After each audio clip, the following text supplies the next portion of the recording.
अगर फिक्र दुनिया की सबसे खुदगर्ज इंसान ना होती तो 17 साल की उम्र में जर्मनी से आए हुए एक अनजान इंसान के साथ जिंदगी गुजारने के लिए कभी नहीं भागती। और उसकी उस हरकत की वजह से मेरे वालिदैन अगर उस गाड़ी में उसे ना बैठते और मेरे बाबा को दिल का दौरा ना पड़ता तो मैं आज उस बेसहारा आदमी की बेलौस मदद करने की कोशिश करने के लिए यहां ना आता नूर।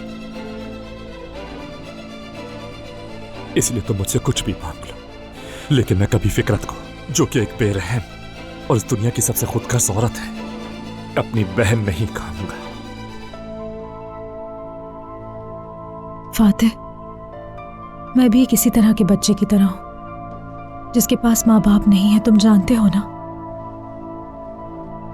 मैं तुम्हारे जज्बात को और गुस्से को अच्छी तरह समझती हूं, लेकिन जो मैंने सुना,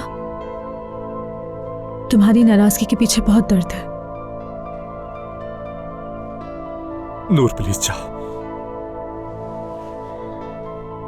देखो फातिह, तुमने अपनी अम्मी को, अपने बाबा को खो दिया और फिकरत ने अपनी अम्मी को, अपने बाबा को और अपने भाई को भी खो दिया।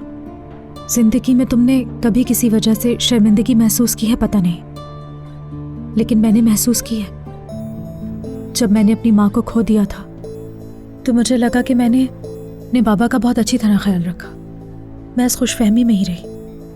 और फिर जब मैंने अपने बाबा को खो दिया, मैंने खुद से सवाल किया कि मैंने कुछ गलत किया है, या मैंने अपने बाबा का उसी तरह से ख्याल रखा जैसे रखना था।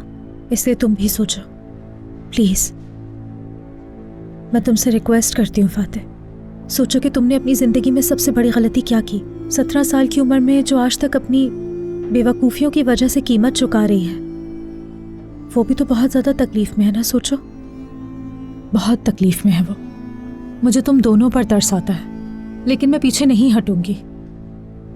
और तुम अच्छी तरह सुन लो, जो कुछ मैंने अपने तजर्बे से देखा है, सीखा है, मैं तुम दोनों को एक दूसरे से मिलाने के लिए कुछ भी करूंगी फातिह, चाहे तुम कुछ भी कहो। कोई फायदा नहीं नूर, कोई फायदा नहीं होगा इससे।